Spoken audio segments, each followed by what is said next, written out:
chance this day to do better and be better. Another chance to become more of who you were created and what you were created to fulfill.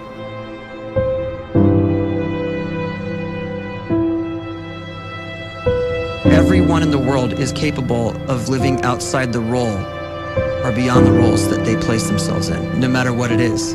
You're not just a dad, you're not just a banker, you're not just a brother or a son or a convict. It doesn't matter. Like, everyone is bigger, much bigger, infinitely bigger than the roles they place themselves in, and is capable of reaching potential greater than anything they could imagine.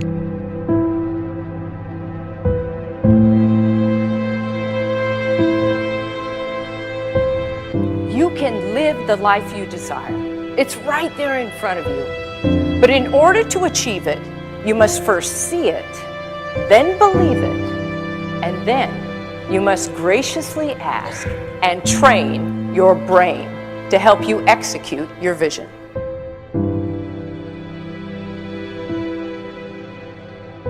So when you start to focus and you delete distraction from your life, and you start to get seriously invested in doing one thing staggeringly well, and you practice that one thing over and over, a term to think about is mundanity.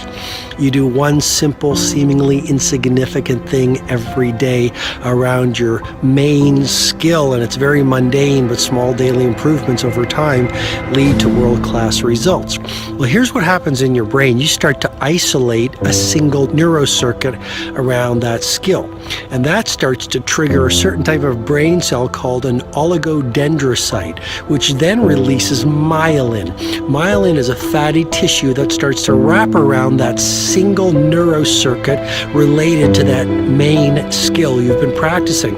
And when myelin starts to wrap around the brain circuit, what happens is you have accelerated learning times, you can see more quickly, heightened perception, and you'll learn more quickly. And that is really the quote-unquote secret of the great producers. It's not a result of some natural gift, but their daily practice, their relentlessness and their grit, their work ethic, and their singular focus and sacrifice. The scripture says we will eat the fruit of our words.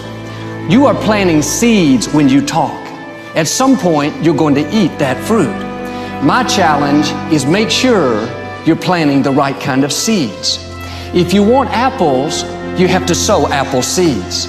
If you want oranges, you can't plant cactus seeds, poison ivy seeds, mushroom seeds. You're going to reap fruit from the exact seeds that you've been sowing. In other words, you can't talk negative and expect to live a positive life. You can't talk defeat and expect to have victory. You can't talk lack, not enough, can't afford it, never get ahead, and expect to have abundance. If you have a poor mouth, you're going to have a poor life. If you don't like what you're seeing, start sowing some different seeds.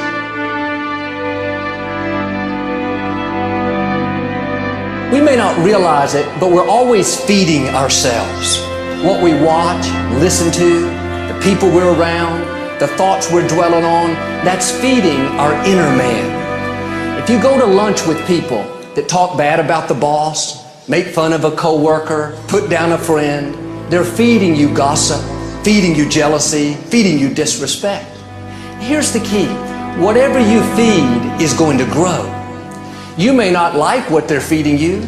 You're a nice person, but if you continue to hang around them, before long, you'll be gossiping, you'll be critical, you'll be disrespectful. Why? Because you kept feeding the wrong things. If you're always feeding negative thoughts, thinking, I'll never get well, I'll never meet the right person, you're feeding doubt, feeding mediocrity, feeding fear. If you know exactly what you want to be, you need to spend as much time with people that are actually that already.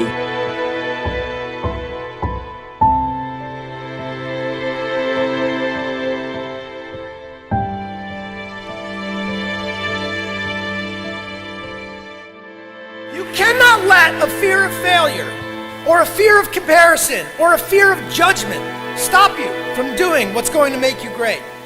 You cannot succeed without this risk of failure. You cannot have a voice without the risk of criticism. And you cannot love without the risk of loss. You must go out and you must take these risks.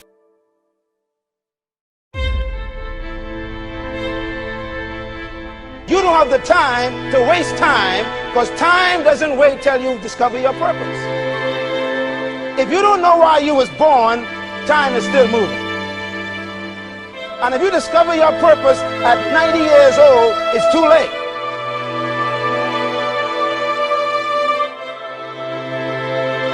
You don't know how young you are.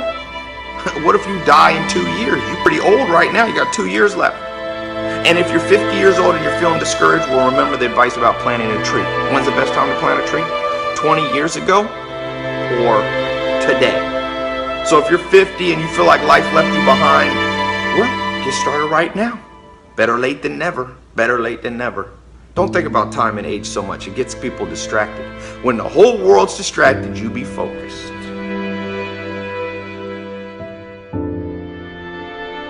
You have to trust your own voice, your own ideas, your honesty, your vulnerability, and through this you will find your way.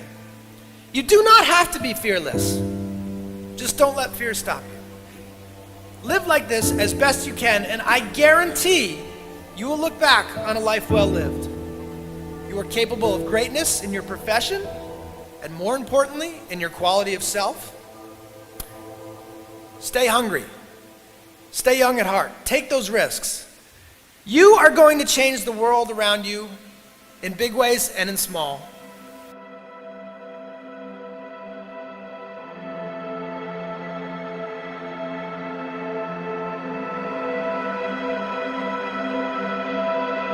But see, anybody, if you want to, can go searching for a good plan, pick it, and start working it. And sure enough, as the time passes, as it surely will, 5 years from now, 10 years from now, then you'll be winding up wearing what you want to wear, driving what you want to drive, living where you want to live, become what you want to become. But now's the time to fix the next 10 years. And who can? Anybody.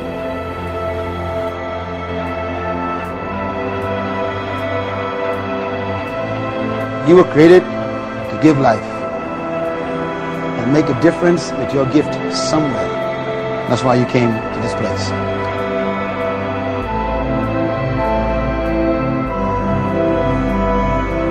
You want to improve? You want to get better? You want to get on a workout program or a clean diet? You want to start a business? You want to write a book or make a movie or build a house or a computer or put together some mobile application? Where do you start?